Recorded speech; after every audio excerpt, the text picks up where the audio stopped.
Hello students, good morning. Once again I welcome to you in the today's science class. As you know, last time we study about the overloading and short circuiting. बेटा कल हमने कुछ थोड़ा सा last time पर जो पढ़ा था वो शॉर्ट सर्किट और ओवरलोडिंग के बारे में पढ़ा था और उससे क्या होता है reason of excessive current in the circuit. किसी भी सर्किट में सबसे ज्यादा करंट कब डेवलप होता है तो उसमें दो बातें बताई थी बेटा हमने। फर्स्ट नंबर था शॉर्ट सर्किट और नेक्स्ट नंबर था आपका ओवरलोडिंग। ये दो प्रोसेस होते हैं। शॉर्ट सर्किट में हमने बताया था कि जब किसी भी सर्किट के दो टर्मिनल्स को आपस में टच कर दिया जाता है मींस उसमें स्पार्किंग होगी और पूरे हाउस की जो वायरिंग है उसमें इंसुलेशन वगैरह कुछ भी होने से और क्या होगा, शॉर्ट सर्किटिंग हो जाती है और एक्सेसिव करंट फ्लो होता है। और दूसरी बात होती है ओवरलोडिंग। जब एक ही सॉकेट के अंदर बहुत सारे प्लग लगा दिए जाते हैं तो इलेक्ट्रिक करंट ज्यादा सप्लाई होता है और उसकी वजह से इलेक्ट्रिक फायर डेवलप हो सकती है। तो कल हमने बताया था आपको शॉर्ट सर्किट और ओवरलोडिंग की वजह से सर्किट में एक्सेसिव करंट सप्लाई होता है और उसकी वजह से इलेक्ट्रिक फायर डेवलप होने के चांसेस हो जाते हैं। लेकिन उसके बाद हम एक एक्टिविटी की बात कर रहे हैं और उस एक्टिविटी का एम होगा आपका that is to make an electric fuse. To make an electric fuse. देखो इलेक्ट्रिक फ्यूज बनाने के लिए हमने क्या किया, फर्स्ट नंबर यहां पर एक बैटरी का अरेंजमेंट कर लिया हमने और यहां पर कम से कम 3-4 मतलब कि 1 2 3 4 सेल्स को आपस में कंबाइन कर दिया। और आपको पता है the combination of the cell जो होता है उसी को बोलते हैं हम बैटरी। और बैटरी से हमने इंसुलेटेड वायर लगा दिया इस तरफ भी और इस तरफ भी। यहां पर बीच में हमने यहां पर एक की या प्लग लगा दिया और यहां इस तरफ हमने बिल्कुल स्टील का पतला सा जो वूल टाइप स्ट्रक्चर होता है वो लगा दिया और इस तरफ भी लगा दिया। ये यहां पर क्या है आपके पास में, दैट इज द स्टील वूल। इसको बोलते हैं हम स्टील वूल। तो हम क्या करें कि इन दोनों को आपस में कनेक्ट कर देते हैं और उसके बाद इस की के अंदर प्लग लगा देते हैं। अब आपको पता है इसके अंदर इलेक्ट्रिक करंट फ्लो होगा लेकिन इलेक्ट्रिक करंट फ्लो होने के दौरान वो रेड और हॉट हो जाएगा। ये आपका स्टील वूल एक पर्टिकुलर टाइम के बाद जब जरूरत से ज्यादा इलेक्ट्रिक करंट फ्लो होगा तो ये बिल्कुल लो मेल्टिंग पॉइंट होने से या ज्यादा करंट फ्लो होने से ये यहां से डिस्कनेक्ट हो जाएगा और इस सर्किट कैसा हो जाएगा, ओपन सर्किट। इसी तरह का प्रिंसिपल होता है इलेक्ट्रिक फ्यूज के अंदर। ये बात समझ में आ गई आपको। इसके बाद दूसरी बात हम पढ़ रहे हैं, दूसरी activity that is the what sir, magnetic effect of electric current. Sorry, इससे पहले अपना टॉपिक चेंज हो रहा है बेटा और वो है आपके पास magnetic effect of electric current. मतलब कि magnetic effect of electric current का मींस क्या हुआ, किसी भी सर्किट में अगर इलेक्ट्रिक करंट पास होता है तो उसके सराउंडिंग में मैग्नेटिक फील्ड अपीयर होता है। इस बात को हम शो करना चाह रहे हैं। उसके लिए हम एक्टिविटी देख रहे हैं बेटा। यहां पर आपका टारगेट क्या है, to show that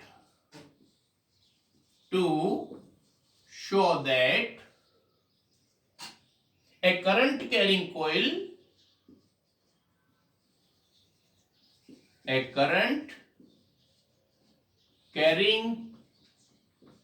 coil behave like a magnet,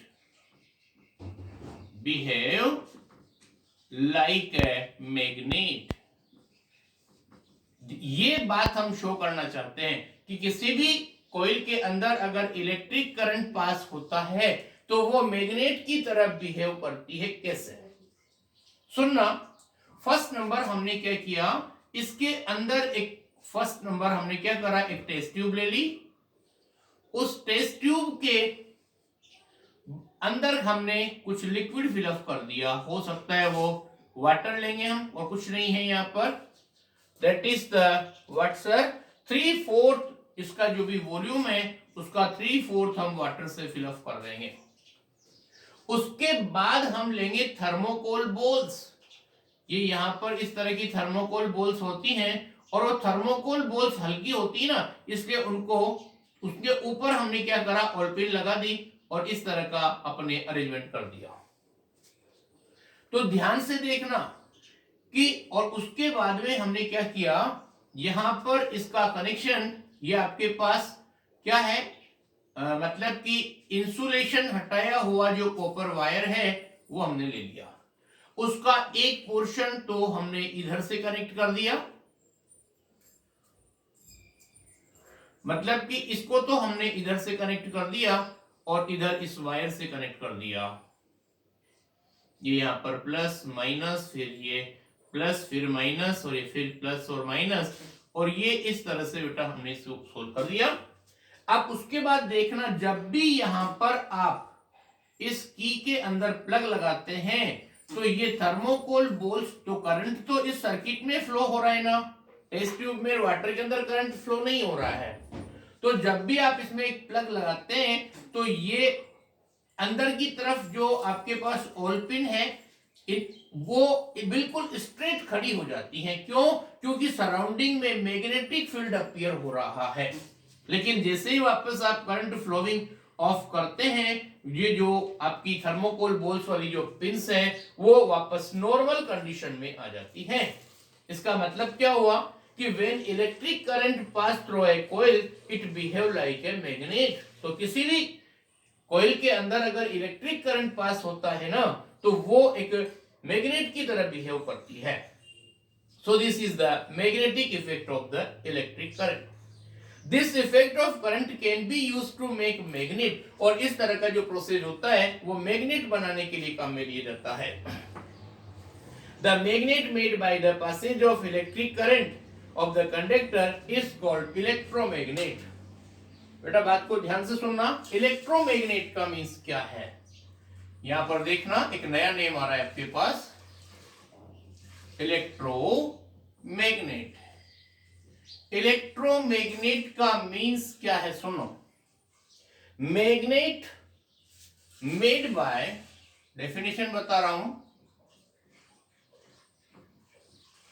the magnet made by passing of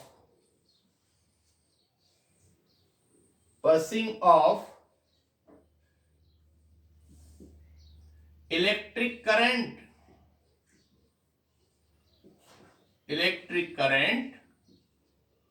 from a conductor is called electromagnet.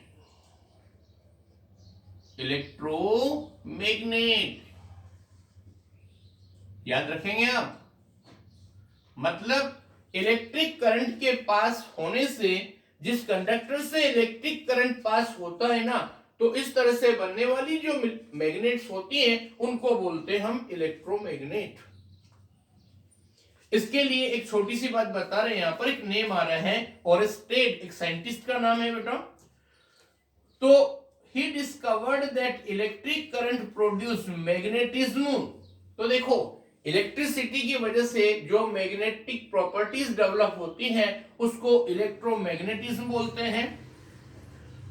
It was, तो या लेकिन ओरेस्टेड ने क्या डेवलप किया कि जब किसी भी जगह पर इलेक्ट्रिक करंट पास होता है तो मैग्नेटिज्म डेवलप करता है। नेम ऑफ साइंटिस्ट क्या है, ओरेस्टेड। इसमें पूरा नाम लिखा है हैंस क्रिश्चियन ओरेस्टेड। और इसके बाद आगे बता रहे हैं हम आपको, accidentally he discovered that an electric current charge direction of nearby compass needle तो वो क्या हुआ कि अपनी लैब के अंदर ओरेस्टेड जब एक्सपेरिमेंट कर रहे थे तो वहां पर किसी भी एक कंडक्टर में से इलेक्ट्रिक करंट पास हो रहा है, तो उसकी वजह से कहीं पास में कोई एक मैग्नेटिक कंपास पड़ा हुआ था ना, तो उसकी निडल में एक डिफ्लेक्शन आना चालू हो गया। तो उसको फिर इस प्रोसेस से, मतलब ये जो घटना हुई इससे उनके दिमाग में कुछ प्लानिंग आई और बाद में ये क्या बना आपके पास में इलेक्ट्रोमैग्नेट। उसके बाद दूसरी बात कर रहे हैं बेटा about the electromagnet. Electromagnet is a coil of wire wound an iron core. Electromagnet attract the magnetic substance. Let us try to understand. इसमें हम कुछ आगे बात बता रहे हैं बेटा।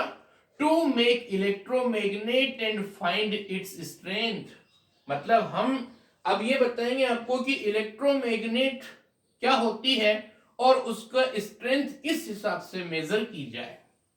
उसके लिए एक बार फिर हम कुछ बात समझा रहे हैं, ध्यान से देखना बेटा। फर्स्ट नंबर हमने क्या किया, एक पेपर लिया और उस पेपर के ऊपर जो मेटेलिक पेपर पिन्स है उनको स्प्रेड कर लिया, फैला दिया हमने। ध्यान से देखना बात को, क्या बता रहे हैं हम। First number, suppose that is this is spread some paper clip on a paper. ये आपके पास पेपर है और इस पेपर के ऊपर हमने क्या करा, बहुत सारी पेपर पिन हमने डाल दी। उसके बाद हमने एक आयरन नेल ले ली जिसको लोहे की कील बोलते हैं यहां, और उसमें जो आपका क्या बोलते हैं कनेक्टिंग वायर्स होता है इंसुलेशन वाला, उसका insulation just a minute scrap कर दिया हमने 3 सेंटीमीटर किसी एक साइड से, और उसको इसके ऊपर हमने 20 राउंड इसके ऊपर ले लिया।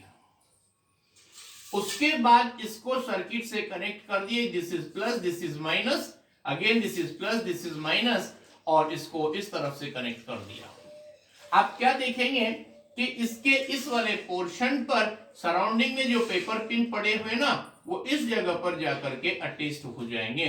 इसका मतलब जब भी इसके अंदर इलेक्ट्रिक वायर में इलेक्ट्रिक करंट पास हो रहा है, इसका मतलब इसके अंदर क्या हुआ, मैग्नेटिक फील्ड अपीयर हो गया। अभी हमने कितने लिए यहां पर 20 राउंड, ठीक है ना।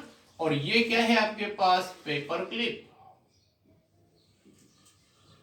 या पेपर पिन बोल दीजिए आप, ऐसी कुछ बात बता रहे हैं हम आपको। इसके बाद क्या किया, इसका ऑब्जर्वेशन नोट कर लिया। उसके बाद हमने इसी तरह की दोबारा इसी में क्या करा बेटा, नंबर ऑफ राउंड को इंक्रीज कर दिया। पहले हमने 20 राउंड लिए थे, अब की बार हमने उन राउंड्स का नंबर कितना कर दिया, 40। तो ये यहां पर अब की बार कितने हो जाएंगे, 40 राउंड हो जाएंगे। इसको भी पहले की तरह हमने कनेक्ट कर दिया, दिस इज द सर्किट, और इसमें इलेक्ट्रिक करंट पास किया। तो अब देखना वापस, इस बार जो पेपर क्लिप का जो नंबर होगा ना, वो पहले वाले से ज्यादा होगा। जितने भी पेपर क्लिप पहले हुए थे उससे ज्यादा ये अटैच हो जाते हैं।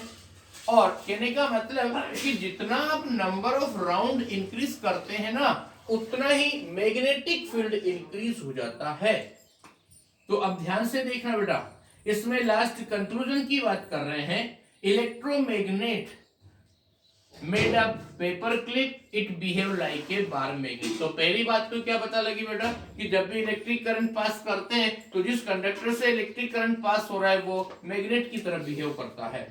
दूसरी बात बता रहे हैं हम कि जैसे जैसे स्ट्रेंथ ऑफ इलेक्ट्रोमैग्नेट इंक्रीज होगी, अगर हम इसमें इलेक्ट्रिक करंट भी ज्यादा इंक्रीज करते जाएंगे, तो मतलब कि मैग्नीट्यूड ऑफ इलेक्ट्रिक करंट ज्यादा होगा तो इससे मैग्नेटिक प्रॉपर्टी इंक्रीज होगी। और इसके बाद हम नेक्स्ट बात बता रहे हैं आपको, strength of electromagnet increase as increase the number of wire. Number of wire increase करते हैं तो इलेक्ट्रोमैग्नेट इंक्रीज होगी, स्ट्रेंथ ऑफ इलेक्ट्रोमैग्नेट। अगर आप इलेक्ट्रिक करंट को भी धीरे धीरे इंक्रीज करते जाते हैं तो भी इसमें क्या होगा, इलेक्ट्रोमैग्नेट की स्ट्रेंथ इंक्रीज हो जाती है। Okay, this is enough. और remaining we will complete tomorrow, and tomorrow your this lesson will be over. Okay, thank you very much.